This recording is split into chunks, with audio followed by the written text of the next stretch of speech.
আচ্ছা, সমস্যা নেই, আমি নাম লিখিয়ে দিয়ে আসি। কিন্তু নাচে নাম দেবার পর প্রত্যেক প্রসেসে আলিশাকে সহ্য করতে হবে। অর্ষা দর্শনের দিকে তাকালো, তারপর হাসি মুখে বলল, আমার কোনো সমস্যা নেই, ওর সাথে তো আর আমার লড়াই যুদ্ধ চলছে না। ইয়েস, দর্শন অর্ষার কথা শুনে বলল, আর ইউ শিওর? 100%। তুমি যদি পারো সমস্যা নাই। অর্পা তুই ওর নাম লিখিয়ে আয়। অর্পা গিয়ে অর্ষার নাম লিখিয়ে এলো। রাবেয়া অর্ষার নাম লিখছে। আলিশা আর চোখে অর্ষা আর দর্শনকে দেখছে। ওরা দুজন একসাথে দাঁড়িয়ে আছে। আলিশা অর্ষার দিকে চেয়ে দাঁতে দাঁত লাগাচ্ছে আর চোখ ছোট ছোট করছে। অর্ষা আর প্রিয়া আলিশার ব্যাপারে কথা বলছে। অর্ষাকে প্রিয়া বারবার সমাধান করছে। দেখ অর্ষা, বি কেয়ারফুল, তোকে কিন্তু ও জ্বালানোর অনেক চেষ্টা করবে, ঝামেলায়ও ফেলবে। ও কয়েকবার অপমানিত হয়েছে, কিন্তু চুপচাপ ছিল। নীরবতা বড়সড় ঝড়ের লক্ষণ, তাই ওর থেকে সাবধানে থাকবি। ওকে একদম খেপানোর চেষ্টা করবি না। অর্ষা এইসব একদমই পাত্তা দিচ্ছে না, আর না আমলে নিচ্ছে। আরে দূর, ও কিছু করতে এলে আমি ছেড়ে দিব? ওকে থিতলে ফেলবো। আর দর্শনের দিকে যদি আবারও চোখ দেয়, আমি ওর চোখ গালিয়ে ফেলবো। চিনে না আমায়। প্রিয়া বিরক্তি নিয়ে পড়ল, উফ, তুই চিনিস না ওকে? ও চাইলে কি করতে পারে, একতাল পাকিয়ে তোকে কলেজ থেকে বের করে দিলে। এত সহজ? ওর জন্য সহজ, ও চাইলেই পারবে। আর ও যে হাত গুটিয়ে বসে নেই সে আমি জানি, শুধু তুই বুঝতে চাস না। আমার বুঝে কাজ নেই, তুই বোঝ। আমি ওর ফালতু কার্যকলাপ একদম সহ্য করব না, তাতে যা হয় হোক। অর্ষা ডাক দেখিয়ে চলে গেল। প্রিয়া হতাশ হলো, ওকে কেন বুঝতে পারে না। অর্ষা ক্যান্টিনের দিকে যেতে গিয়ে বাগানের কাছে থেমে গেল। অর্পা চিৎকার চেঁচেমেচি করছে, ওর বাবা আর রুশান দাঁড়িয়ে। রুশানও কি যেন বলছে, কিন্তু অর্পার মুখের এক্সপ্রেশন দেখে মনে হচ্ছে সিরিয়াস কিছু না হলে এভাবে চিৎকার করতো না। রুশান ওর হাত ধরে কিছু একটা বোঝানোর চেষ্টা করছে, কিন্তু অর্পা ছাড়া মেরে হাত সরিয়ে নিচ্ছে আর আঙ্গুল তুলে রাগি মুখ করে কিছু বলছে। অর্ষা ব্যাপারটা বোঝার জন্য আরেকটু এগিয়ে গেল। এগিয়ে যাওয়ার পর শুনতে পেল অর্পা বলছে, তুই কখনো ঠিক হবি না, তোর তো একটা দিয়ে মন ভরে না। যা, 10টা নিয়ে মেতে থাক আর আমার থেকে দূরে থাক। অর্পা তুমি বেশি রিয়েক্ট করছো, আমি বললাম তো। কিছু বলার দরকার নেই তোর, আমার চোখের সামন থেকে দূর হ, আমার আশেপাশে যেন তোকে না দেখি। অর্ষা ওদের কনভারসেশন শুনে চিন্তিত হয়ে পড়ল। মনে হচ্ছে সিরিয়াস কিছু হয়েছে, ওদের মধ্যে সাধারণ কিছু হয়নি। অর্ষা মোবাইল বের করে দর্শনকে কল দিল। দর্শন মোবাইল সাইলেন্ট করে লাইব্রেরিতে পড়ছে। অর্ষা কি করবে বুঝতে না পেরে নিজেই এগিয়ে গেল। ওকে দেখে রুশান চুপ করে গেল। অর্ষা রুশানের দিকে চেয়ে দেখে ও মাথা নিচু করে আছে। অর্ষা রাগে ফুসফুস করছে, ওর শরীর কাঁপছে, ওর চোখ রক্তবর্ণ ধারণ করেছে। চোখে শুধু আগুনই না, পানিও ছলছল করছে, মনে হচ্ছে এখনই টপ করে পড়ে যাবে। অর্ষা ওকে ধরে বলল, আপু এমন করছো কেন? কি হয়েছে? ভাইয়া কিছু বলেছে? অর্পার চোখে বেয়ে এক ফোঁটা পানি গড়িয়ে পড়ে গেল। গালের অর্ধেক দিয়ে আটকে আছে, ওর ঠোঁট কাঁপছে। কাঁপতে কাঁপতে বলল, ও আমাকে ভালোই বাসে না। ভালো যদি বাসতো তাহলে আমার সামনে অন্য মেয়ের সাথে ফ্ল্যাট করতো না। অর্ষা রুশানের দিকে প্রশ্নাত্মক দৃষ্টি দিল। রুশান চোখ মুখ শক্ত করে দাঁড়িয়ে আছে। অর্ষা ওকে আর কোনো প্রশ্ন করল না, অর্ষাকে শান্ত হতে বলছে। রুশান অর্পার দিকে এগিয়ে যেয়ে স্থান ত্যাগ আগে করলো।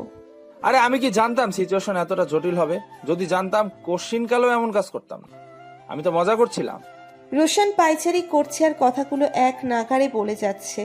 দর্শন, রাতুল আর তামিম একসাথে দাঁড়িয়ে আছে। ওরা ঘটনা শুনে ওকেই দোষারোপ করছে, তাই রুশান নিজের পক্ষে কথাগুলো বলল। রাতুল এগিয়ে গিয়ে বলল, শোন, যতই জোর গলায় বলিস দোষ তোরই। তুই জানিস অর্পা এগুলো পছন্দ করে না, তবুও তুই মেয়েদের সাথে ফাজলামো করতে যাস। আর আজ ওর সামনে ও রাগ করবে স্বাভাবিক। তামিম চুপচাপ। ও কাকে দোষারোপ করে কথা বলবে জানে না। নিজের লাইফটাই যখন এলোমেলো তখন কাকে কি বলবে। দর্শন রুশানের কাঁধে হাত রেখে বলল, অর্পাকে গিয়ে সরি বল, ভালোভাবে বুঝিয়ে বলো, বুঝবে। ও তো আমার কথাই শুনছে না। ওর আশেপাশে যেতে নিষেধ করে দিয়েছে। দর্শন কিঞ্চিত ক্ষেপে গেল। বেশ করেছে। গার্লফ্রেন্ডের সামনে অন্য মেয়ের সাথে ফ্লার্ট করিস কোন সাহসে? তোর অভ্যাস আর ভালো হলো না, যা খুশি কর। তোরাও ভুল বুঝছিস, আমি ফ্লার্ট করিনি। অর্পার সাথে ঝগড়া হয়েছে, আমার সাথে কথা বলছে না, তাই ওকে জেলাস ফিল করানোর জন্য ওকে দেখিয়ে। দর্শন ওর মুখের কথা কেড়ে নিয়ে বলল। হ্যাঁ, জেলাস ফিল করাতে গিয়ে তুলকালাম কাণ্ড বাঁধিয়ে বেরিয়েছ। এখন সামলা ঠেলা। আমি অর্পার সাথে কথা বলে দেখি। রুশান অসহায় কণ্ঠে ওর দিকে ঘুরে পড়ল। দেখ দোস্ত, প্লিজ একটু গিয়ে কথা বল। দর্শন অর্পার সাথে কথা বলতে গিয়ে অর্ষাকে ওর সাথে দেখতে পেল। অর্ষাকে পেয়ে কাজটা সুবিধের হবে ভাবতেই মুখে হাসি ফুটল। এতক্ষণ নার্ভাস ছিল, এখন অনেকটা সাহস সঞ্চারিত হলো। অর্ষাকে ইশারা করে ডাকলো দর্শন। অর্ষা কাছে এসেই বলতে শুরু করলো। রুশান ভাইয়া কি করেছে জানো? জানি তো, তাই তো এসেছি অর্পার সাথে কথা বলতে। রোশানের এখানে দোষ নেই, ও তো চেয়েছিল অর্পাকে জেলাস ফিল করাতে। বেচারা বুঝতে পারেনি পরিস্থিতি এতটা যে জটিল হয়ে যাবে। এটা কেমন কথা? ওদের মধ্যে ঝগড়া হয়েছে, নিজেরা মিটিয়ে নেবে। একজন রাগ করে থাকতে অন্যজন মানানোর চেষ্টা করবে, তা না করে অন্য মেয়ের সাথে তাকে দেখিয়ে দেখিয়ে ফ্লার্ট করে জেলাস ফিল করাবে। হ্যাঁ, কি লজিক তোমার? এত সুন্দর লজিক কে দেয় তোমাকে? দর্শন দেখছে অন্যের সম্পর্ক জোড়া লাগাতে গিয়ে নিজেরটা ভেঙে যাচ্ছে। কি সাংঘাতিক ব্যাপার। আমি তো তাই বলি, আমি একা না, আমরা সবাই মিলে রুশানকে বকাবকি করেছি। ওকে ওর ভুলটা ধরিয়ে দিয়েছি, ও ভুল বুঝতে পারছে। এখন কি আমাদের উচিত না ওদের ভুল বোঝাবুঝি মিটিয়ে দেওয়া? অর্ষা অর্পার দিকে তাকালো। কেমন মুখ কালো করে বসে আছে। হ্যাঁ, মেটানো দরকার, তবে সময় প্রয়োজন। অর্পা আপুর মন খুব খারাপ, রেগেও আছে খুব, তাই পরিস্থিতি ঠান্ডা হওয়া অবধি অপেক্ষা করো। ততক্ষণে রুশান ভাইয়াকে বোঝাও। অর্পা আপু তো অল্পতেই ছেড়ে দিয়েছে, আমি হলে? দর্শন আগ্রহ নিয়ে প্রশ্ন করলো। আমি হলে মাঠের মাঝখানে দাঁড় করিয়ে হকি স্টিক দিয়ে বেধম পেটাতাম, হাড় গোড় ভেঙে হসপিটালে অ্যাডমিট করে দিতাম। নে এবার হসপিটালে বসে চিল মার, ভালো না? অর্ষা দাঁত কেলিয়ে বলল। দর্শন ঢোক গিলে মাথা নাড়িয়ে সায় দিয়ে বলল। খুব ভালো। অর্ষা আর দর্শন প্ল্যান করেছে কি করে অর্পা আর রুশান দুজনকে মুখোমুখি করে ওদের সমস্যার সমাধান করবে। ভেন্যু হিসেবে সিলেক্ট করেছে অর্ষার বাসা। ওর বাবা রাতে ফেরেন, সে হিসেবে বাসার সারাদিন ফাঁকা থাকে। অর্পাকে নিজের বাড়িতে নিয়ে আসবে। রুশান আর দর্শন আগে থেকেই থাকবে। গেস্ট রুমটা সুন্দর করে সাজাবে। পুরো রুম জুড়ে সরি অ্যান্ড লাভ প্লেকার্ড দিয়ে সাজাবে। সাথে থাকবে বেলুন। অর্পার জন্মদিন আজ, ফ্রাইডে হওয়ায় অর্পা বাসায় বসে আছে। অর্ষা আর দর্শন শপিংয়ে গেছে। অর্ষা নর্মাল পোশাকে, কালো জিন্স, সাদা টপ আর কালো শু, কাঁধে 2 বেলের মিনি লেডিস ব্যাগ, চুলগুলো ছাড়া। দর্শন ওর সাথে, জিন্স প্যান্ট, চেক শার্ট, শু পরে ওরা দুজন একসাথে হেঁটে যাচ্ছে। অর্ষা একটা শপে ঢুকলো। শপে গিয়ে পছন্দ মতো কেনাকাটা করছে। দর্শন দাঁড়িয়ে দাঁড়িয়ে শুধু এদিক সেদিক করছে। কেনা শেষ করে দর্শন আর অর্ষা অন্য শপে গেল। দর্শনের চোখে একটা ব্রেসলেট পরল, সাদা পাথরের ব্রেসলেট, দূর থেকেই চিকচিক করছে। দর্শন সামনে এগিয়ে গেল। অর্ষা ওর মতো ব্যস্ত। দর্শন ব্রেসলেট হাতে নিয়ে দেখছে, ওর ভীষণ ভালো লাগছে। অর্ষার দিকে চেয়ে মুচকি হাসলো। ব্রেসলেটের জন্য প্রে করে পকেটে রাখলো। অর্ষার কাছে যেতেই খেয়াল করলো পেছনে 2 ছেলে। অর্ষাকে দেখিয়ে কি যেন বলছে। দর্শন অর্ষার সাথে গিয়ে দাঁড়ালো। 2 ছেলের মধ্যে একটি ছেলে অন্য আর একটা ছেলেকে ধাক্কা মারছে ক্ষণে ক্ষণে। কি যেন বলছে দুজন ফিসফিস করে। মনে হচ্ছে অপর ছেলেটিকে কিছু করার বা বলার জন্য ফোর্স করছে। দর্শন সেটা খেয়াল করছে। অর্ষা ইয়াররিং কেনার পর একটা হেয়ার ব্যান্ড হাতে নিয়ে নেড়ে চেড়ে দেখছে। হেয়ার ব্যান্ড কম ব্যবহার করে, ও সাধারণত হেয়ার রাবার ব্যান্ড ব্যবহার করে। 2 ছেলের মধ্যে একজন দাঁড়িয়ে আছে আর একজন অর্ষার দিকে এগিয়ে এলো। দর্শন ছেলেটাকে দেখে ভ্রু কুঁচকে তাকালো। অর্ষা তখনও খেয়াল করেনি। Excuse me. অর্ষা নিজের বাম পাশে কারো অস্তিত্ব আর গলার স্বর অনুভব করে তাকালো। ছেলেটার দিকে বিস্ময় নিয়ে একবার চেয়ে দর্শনের দিকে তাকালো। তারপর ইতস্তত করে ছেলেটাকে বলল। যে আমাকে বলছেন? ছেলেটাও কেমন ইতস্তত করছে, এক হাতে আর এক হাত ঘষতে ঘষতে বলল। জি, আমি একটু আপনার সাথে কথা বলতে পারি? অর্ষা কিছুই বুঝতে পারছে না, সব মাথার উপর দিয়ে যাচ্ছে। দর্শনের দিকে ভয়ে ভয়ে তাকালো, তারপর ছেলেটাকে বলল, আমি কি আপনাকে চিনি? জি না, আগে আমার পরিচয়টা দেই। আমি সাদিব। আপনার নামটা জানতে পারি? অর্ষা ছেলেটার দিকে চেয়ে ভালো করে পর্যবেক্ষণ করলো। দর্শন আর নিজেকে কন্ট্রোল করতে পারছে না। ছেলেটা যখন বলেছে অর্ষা ওকে চেনে না, এর মানে ছেলেটা অপরিচিত। রাগে ওর কপালের রগ ফুটে ওঠে। অর্ষা কিছু বলতে যাবে, তখনই দর্শন ওকে সরিয়ে সামনে এসে বলল, don't you see that I am with her? How dare you! ছেলেটা দর্শনের দিকে চেয়ে কিঞ্চিত ভয় পেল, তারপর ওর বন্ধুর দিকে তাকালো। কোনো ঝামেলা হচ্ছে বুঝতে পেরে বন্ধু এগিয়ে এলো। দর্শন কোনো উত্তর না পেয়ে আরও রেগে গেল। কান দিয়ে যেন ধোঁয়া বের হচ্ছে। দাঁতে দাঁত চেপে শক্ত গলায় বলল। আমার সামনে আমার গার্লফ্রেন্ডের সাথে লাইন মারতে আসো? ছেলেটা ঢোক গিলে বলল, সরি ভাই, আমি বুঝতে পারিনি যে আপনি ওনার সাথে এসেছেন। বুঝতে পারেননি? আমাকে কি চোখে দেখা যায় না? এত বড় জলজান্ত মানুষকে চোখে না দেখে মেয়েদেরকে তো ঠিকই দেখেন। অনেকক্ষণ ধরে দেখছি ওর দিকে বাজেভাবে তাকাচ্ছেন। দুজন মিলে ফুসুর ফাসুর করছেন। ছেলেটার বন্ধু বলল, সরি ভাই, সরি, আমরা বুঝতে পারিনি। মাফ করেন, আমরা আসি। দর্শন ওদের ছাড়ছেই না। বুঝতে পারেননি? সবই বুঝতে পেরেছেন। মেয়ে দেখলে শুরু হয়ে যায় না? তার সাথে ভাই, বাবা, স্বামী, বয়ফ্রেন্ড যেই থাকুক না কেন চোখে পড়ে না। ইনফ্যাক্ট কেয়ারও করেন না। আপনাদের নামে আমি কমপ্লেন করব। আপনার নাম সাদিব তো?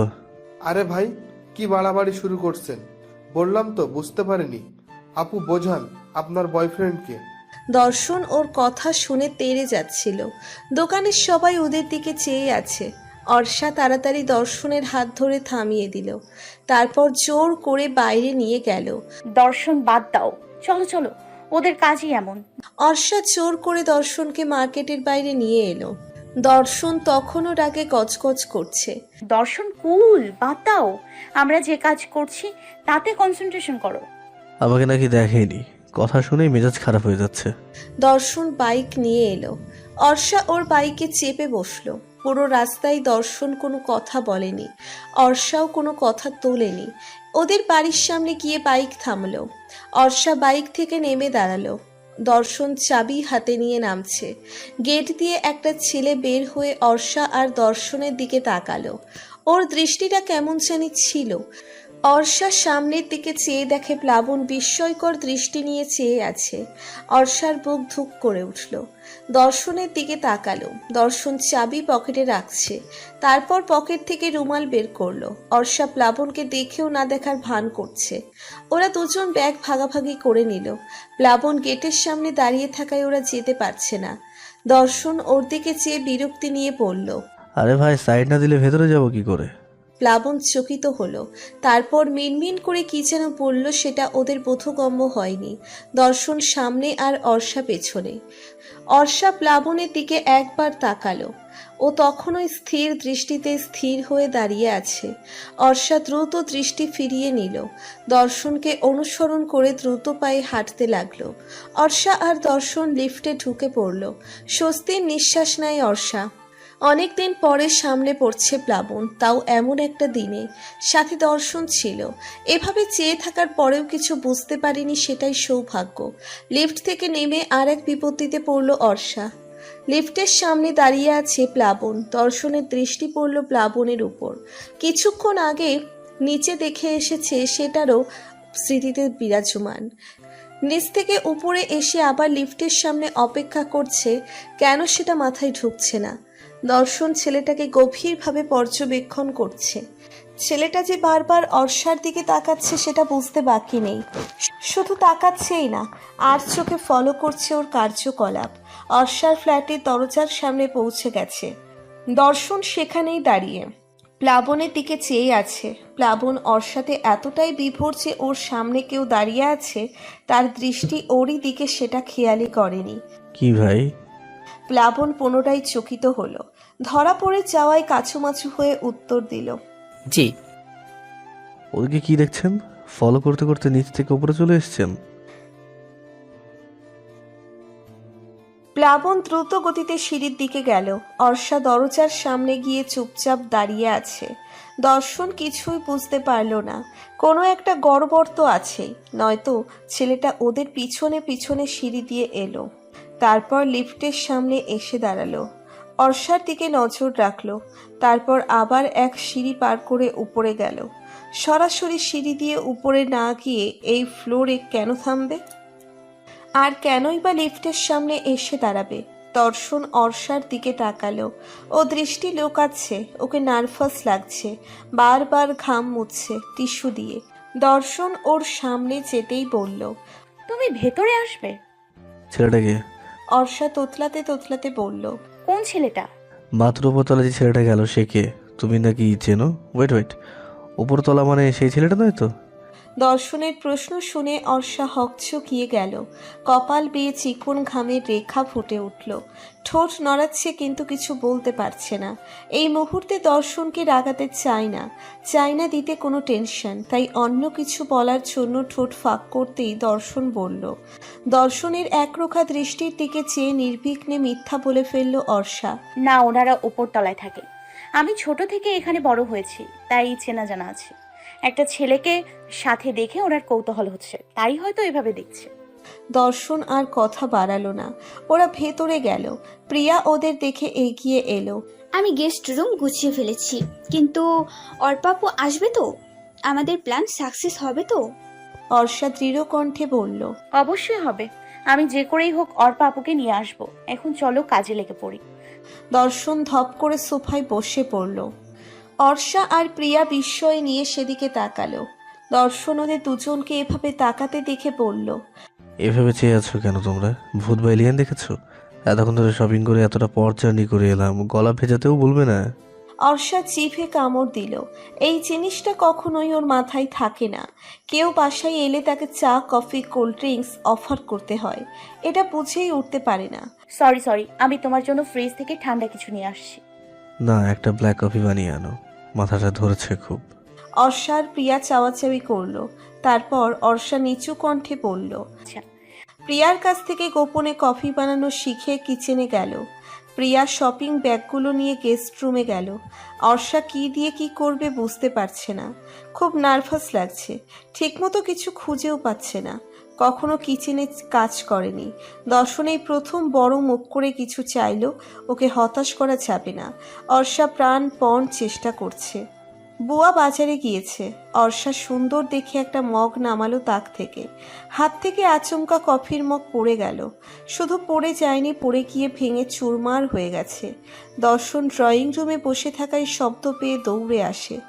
এসে দেখে কিচেনে এলাহি কারখানা, জিনিসপত্র সব ছড়িয়ে ছিটিয়ে রয়েছে। অর্ষার দিকে হতবাক দৃষ্টিতে তাকালো। অর্ষা চোখ নামিয়ে নিল। দর্শন ফিক করে হেসে দিল। হাসতে হাসতে বলল, এক মগ কফি বানাতে গিয়ে এই হাল করেছো? দেখি কি কফি বানিয়েছো। দর্শন একটা মগে কফি নিয়ে মুখে দিল। এক ঢোক খেয়ে অর্ষার দিকে তাকালো। অর্ষা ফ্যাকাশে মুখ করে ওর দিকে চেয়ে আছে। আমি কখনো কফি বানাইনি। দর্শন মৃদু হাসল। কফি ভালো হয়নি, কিন্তু অর্ষা ওর জন্য চেষ্টা করেছে, এটাই অনেক। এর চেয়ে বড় পাওয়া হয় না। দর্শন মুচকি হেসে বলল, অনেক ভালো হয়েছে। বিকেল 4টে। অর্ষা আর প্রিয়া রেডি হচ্ছে, অর্পাকে আনতে হবে। অর্ষা ড্রেসের সাথে ম্যাচ করে কানে দুল পরল, যেটা সকালে কিনে এনেছে। স্টোনের ছোট দুল ওর কাছে ভারী লাগছে। ও কানে কিছু পরে অভ্যস্ত নয়, তাই হয়তো এমন লাগছে। প্রিয়া দেখে বলল, বাহ, ভারী সুন্দর তো। ঠোঁটে একটু লিপস্টিক দে, দাঁড়া আমি দিচ্ছি।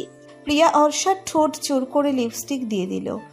অর্ষা নিজেকে আয়নায় দেখে হাঁসফাঁস করছে। প্রিয় ভালো দেখাচ্ছে তো? আমার কেমন জানি লাগছে, মনে হচ্ছে বিশ্রী লাগছে। মুছে ফেলি? মুছবি না, খবরদার। সুন্দর লাগছে, ট্রাস্ট মি। আমার লজ্জা লাগছে। ধুর, দর্শন দেখলে কি বলবে? বলবে সুন্দর লাগছে। এখন চল। অর্ষাকে এই অবস্থায় জোর করে প্রিয়া নিয়ে গেল। অর্পাকে এক প্রকার জোর করেই অর্ষা আর প্রিয়া ওদের বাসায় নিয়ে আসে।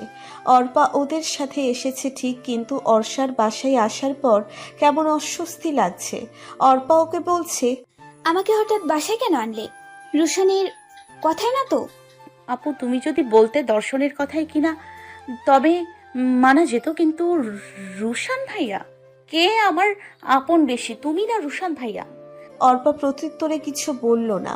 অর্ষা ওর হাত ধরে বলল, আসো তোমাকে একটা জিনিস দেখাই, ভয় পাবে না তো? কি দেখাবে? ভ্রু কুচকে অর্ষা বলল। চলোই না। অর্ষা জোর করে ওর হাত ধরে গেস্ট রুমে নিয়ে গেল। গেস্ট রুম পুরো অন্ধকার। রুম অন্ধকার কেন? আমি লাইট অন করছি, ওয়েট। অর্ষা লাইট অন করার আগেই ঠাস করে বেলুনটা ফোটে। অর্পা ভয়ে চিৎকার করে, সাথে সাথে লাইট জ্বলে ওঠে। অর্ষার মাথার উপর ফুলের পাপড়ি আর চুরি কাগজ। অর্পা হতবিহ্বল, কি হচ্ছে কিছুই বুঝতে পারছে না। সামনে চেয়ে দেখে রোশান। রোশান রেড কালারের লাভ শেপ বেলুন হাতে সামনে এগিয়ে আসে। Happy birthday to you, happy birthday dear Arpa.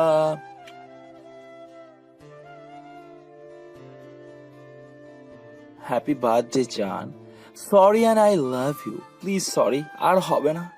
Orsha আর প্রিয়া পেছন থেকে সরে যায়। দর্শন কিচেনে কফি বানাচ্ছে। অর্ষা কিচেনে গেল। দর্শন যত্ন সহকারে কফি বানাচ্ছে।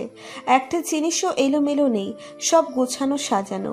কিচেন একটুও নোংরা হয়নি, অথচ সকালবেলায় কফি বানাতে গিয়েও পুরো কিচেন নাজেহাল করে ফেলেছিল।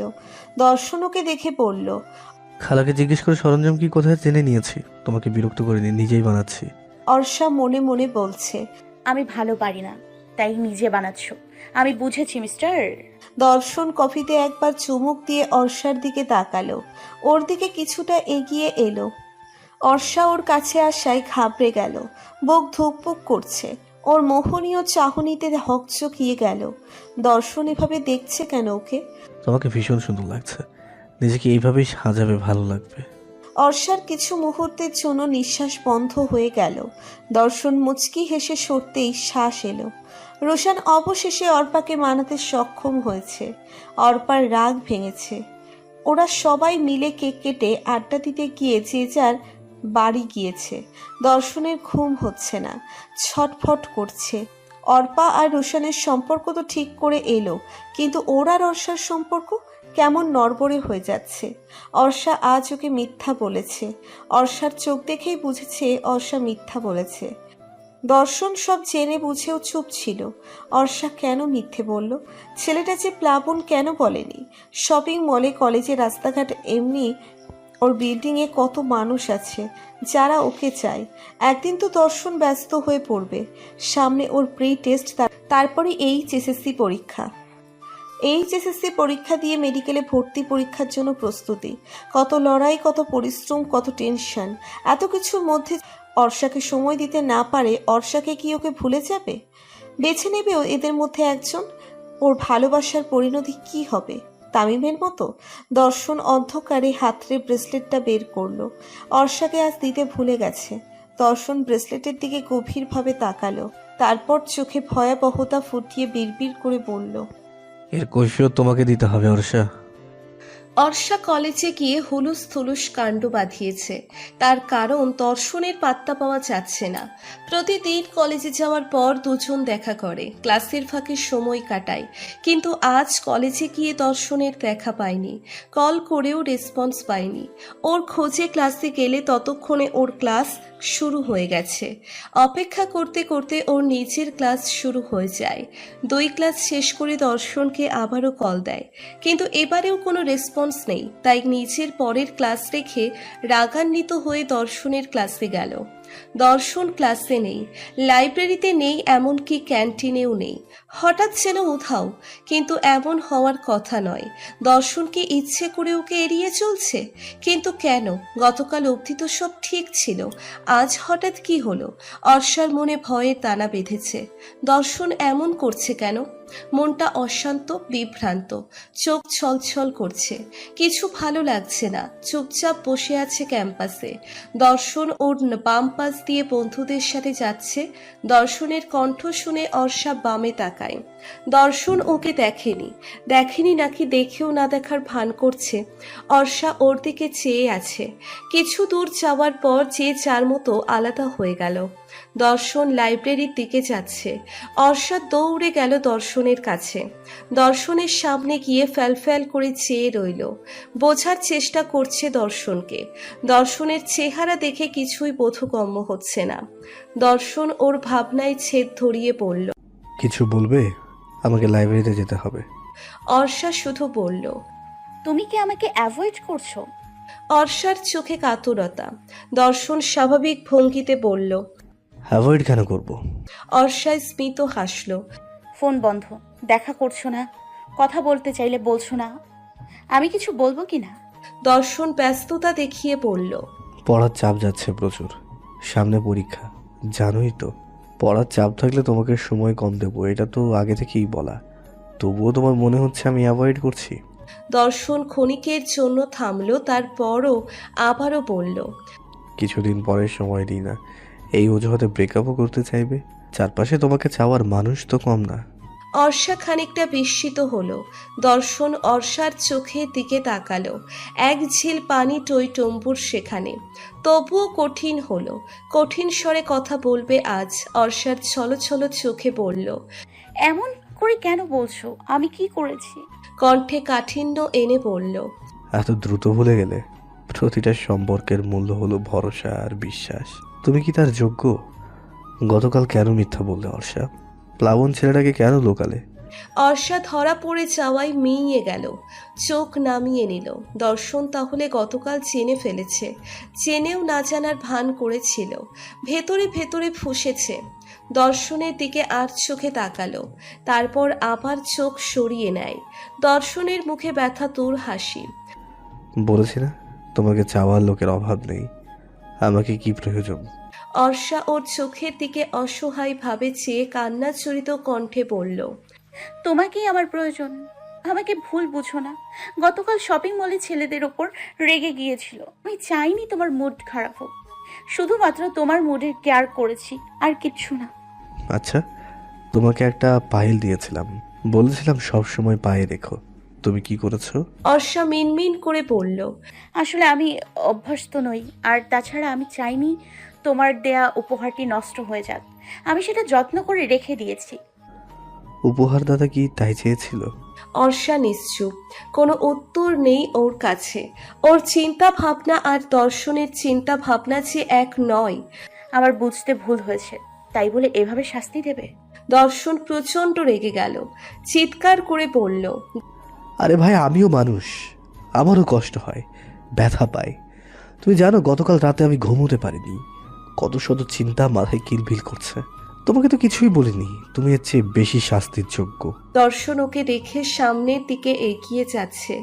অর্ষা ওর পেছনে যাচ্ছে, আকুতি মিনতি করছে। দর্শন প্লিজ, আমাকে ক্ষমা করে দাও। তুমি যা বলবে আমি তাই করব, যেভাবে বলবে সেভাবেই চলবো। প্লিজ আমাকে ক্ষমা করে দাও, আমি আর কখনো এমন ভুল করব না। দর্শন থেমে গেল। ওর দিকে রক্তচক্ষু নিয়ে ধমকে বলল। দেখো, আমার মাথা গরম হয়ে আছে, পিছনে একদম আসবে না। Leave me alone. অর্ষা চুপসে গেল। স্তব্ধ হয়ে দাঁড়িয়ে রইল। না ঠিক দাঁড়াতে পারছে না। পায়ের তল থেকে যেন মাটি সরে যাচ্ছে। দাঁড়িয়ে থাকার ক্ষমতা যেন হারিয়ে ফেলেছে। দর্শন ওর দিকে আর তাকালো না। একবারের জন্যেও তাকালো না। নিজের গন্তব্যে হেঁটে চলে গেল। দর্শন লাইব্রেরিতে গিয়ে বসে তো আছে, কিন্তু পড়াশোনা কিছু করতে না, সবার থেকে আড়ালে থাকার জন্য। দুহাতে মাথা চেপে ধরে মাথা নিচু করে আছে। চোখ ফেটে কান্না আসছে। কিন্তু ও তো ছেলে, ছেলেদের কান্না করতে নেই, তাও আবার লোকালয়ের জনসম্মুখে। অর্ষাকে খুব ভালোবেসে ফেলেছে। এতটা ভালোবেসেছে যে ওকে হারানোর কথা ভাবতে পারে না। ওকে নিজের কন্ট্রোলে রাখতে চাই। অর্ষার মনে ওকে, ওর ভালোবাসাকে এমনভাবে স্থাপন করতে চাই যাতে 1000 মাইল দূরে কিংবা হাজার দিন কথা না হলে, দেখা না হলেও যাতে ওকে ভুলতে না পারে, ওকে ছাড়া অন্য কাউকে ভালোবাসতে না পারে। এর জন্য অর্ষাকে কষ্ট দিবে, বোঝাবে, অর্ষাকে নিজের মতো করবে। অর্ষা কলেজের 3 তলা বিল্ডিংয়ের পেছনে চুপচাপ বসে আছে। ঝোপের মধ্যে ছিছি পোকা দিন দুপুরে ডাকছে। অর্ষার কানে ভীষণ লাগছে। মাথা ধরে গেছে। মাথা ধরে চোখের পানি ফেলছে। প্রিয়াকে মেসেজ করেছে। প্রিয়া ওকে খুঁজতে খুঁজতে বিল্ডিংয়ের পেছনে চলে এসেছে। ওকে এভাবে বসে থাকতে দেখে বুকটা ধুক করে উঠল। কিছু একটা হয়েছে, তবে সেটা অবশ্যই সাংঘাতিক। প্রিয়া বিচলিত হয়ে ছুটে গেল অর্ষার কাছে। ওর পায়ের শব্দে চোখ তুলে তাকালো অর্ষা। ওর লাল কান্নারত চোখ দেখে প্রিয়া আতঙ্কিত হয়ে পড়ে। ওর গালে হাত রেখে বিচলিত কণ্ঠে বলল,